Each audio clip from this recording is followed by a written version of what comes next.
सती ने कहा, जो महादेव जी की की निंदा करता है अथवा जो उसकी होती हुई निंदा को सुनता है, वह दोनों तब तक नरक में पड़े रहते हैं जब तक चंद्रमा और सूर्य विद्यमान हैं। अतः तात मैं अपनी इस शरीर को त्याग दूंगी, जलती आग में प्रवेश कर जाऊंगी। अपने स्वामी का अनादर सुनकर अब मुझे अपने इस जीवन की रक्षा से क्या प्रयोजन है? यदि कोई समर्थ हो तो वो स्वयं विशेष यत्न करके शंभु की निंदा करने वाले पुरुष की जीभ को बलपूर्वक काट डाले, तभी वो शिव निंदा श्रवण के पाप से शुद्ध हो सकता है, इसमें संशय नहीं है। यदि कुछ कर सकने में असमर्थ हो तो बुद्धिमान पुरुष को चाहिए कि वो दोनों कान बंद करके वहाँ से निकल जाएं, इससे वो शुद्ध रहता है, दोष का भागी नहीं होता, ऐसा श्रेष्ठ विद्वान कहते हैं। इस प्रकार धर्म नीति बताने पर सती को अपने आने के कारण बड़ा पश्चाताप हुआ। उन्होंने व्यतीत चित से भगवान शंकर के वचन का स्मरण किया। फिर सती अत्यंत कोपित हो दक्ष से, उन विष्णु आदि समस्त देवताओं से तथा मुनियों से भी निडर होकर बोली। सती ने कहा, तात तुम भगवान शंकर के निंदक हो, इसके लिए तुम्हें पश्चाताप होगा। यहाँ महान दुख भोगकर अंत में तुम्हें यातना भोगनी पड़ेगी। इस लोक में जिसके लिए ना कोई प्रिय ना अप्रिय, उन निर्वैर परमात्मा शिव की प्रतिकूल तुम्हारे सिवा दूसरा कौन चल सकता है? जो दुष्ट लोग हैं वह सदा ईर्ष्यापूर्वक यदि महापुरुषों की निंदा करें तो उनके लिए यह कोई आश्चर्य की बात नहीं है, परंतु जो महात्माओं के चरणों की रज से अपने अज्ञानकार को दूर कर चुके हैं, उन्हें महापुरुषों की निंदा शोभा नहीं देती। जिनका शिव ये दो अक्षरों का नाम कभी बातचीत के प्रसंग से मनुष्यों की वाणी द्वारा एक बार भी उच्चारित हो जाए तो वो संपूर्ण पाप रसी को शीघ्र ही नष्ट कर देता है। उन्हीं पवित्र कीर्ति वाले निर्मल शिव को तुम द्वेष करते हो। आश्चर्य है, वास्तव में तुम आशिव अमंगल रूप हो। महापुरुषों के मन रूपी मधुकर ब्रह्मानंदमय रस का पान करने की इच्छा से जिनके सर्वाधिदायक चरण कमलों का निरंतर सेवन किया करते हैं, उन्हीं से तुम मूर्खता बस द्रोह करते हो। जिन्हें तुम नाम से शिव और काम से आशिव बताते हो, उन्हें क्या तुम्हारे सिवा दूसरे विद्वान नहीं जानते? ब्रह्मा आदि देवता, सनक आदि मुनि तथा अन्य ज्ञानी क्या उनके स्वरूप को नहीं समझते?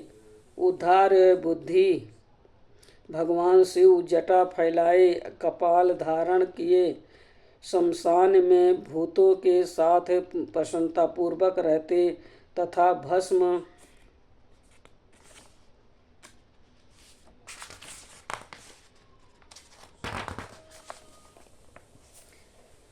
योम नर मुंडों की माला धारण करते हैं। इस बात को जानकर भी जो मुनि और देवता उनके चरणों से गिरे हुए निर्मल को बड़े आदर से साथ अपने मस्तक पर चढ़ाते हैं। इसका क्या कारण है? यही कि वह भगवान शिव ही साक्षात परमेश्वर हैं। प्रावृत्तिक यज्ञ, यज्ञादि और निर्वृत्त समदम आदि जो प्रकार के कर्म बताए गए हैं, मनीषी पुरुषों को उनका विचार करना चाहिए। वेद में विवेचन पूर्वक उनके रागी और विरागी दो प्रकार के अलग अलग अधिकारी बताए गए हैं। परस्पर विरोधी होने के कारण उत दोनों प्रकार के कर्मों का एक साथ एक ही कर्ता के द्वारा आचरण नहीं किया जा सकता। भगवान शंकर तो परब्रह्मा परमात्मा हैं, उनमें इस दोनों ही प्रकार के कर्मों का प्रवेश नहीं है। ये उन्हें कोई कर्म प्राप्त नहीं होता। उन्हें किसी भी प्रकार के कर्म करने की आवश्यकता नहीं है। पिताजी हमारा ऐश्वर्य व्याप्त है, उसका कोई लक्षण व्यक्त नहीं है। सदा आत्मज्ञानी महापुरुष ही उसका सेवन करते हैं। तुम्हारे पास वो ऐश्वर्य नहीं है। यज्ञशालाओं में रहकर वहाँ के अन्न से तृप्त होने वाला कर्मांठ लोगों को जो भोग प्राप्त होता है, उससे वो ऐश्वर्य बहुत दूर है। जो महापुरुषों की निंदा करने वाला और दुष्ट है, उसके जन्म को धिक्कार है। विद्वान पुरुष को चाहिए कि उसके संबंध को विशेष रूप से परिवर्तन करके त्याग दे। जिस समय भगवान शिव तुम्हारे साथ मेरा संबंध दिखलाते हैं हुए मुझे दक्षायणी कहकर पुकारेंगे, उस समय मेरा मन सहसा अत्यंत दुखी हो जाएगा। इसलिए तुम्हारे अंग से उत्पन्न हुए सदा शिव के तुल्य घृणित इस शरीर को इस समय मैं निश्चय ही त्याग दूंगी और ऐसा करके सुखी हो जाऊंगी। हे देवताओं और मुनियों, तुम सब लोग मेरी बात सुनो। तुम्हारे हृदय में दुष्टता आ गई है।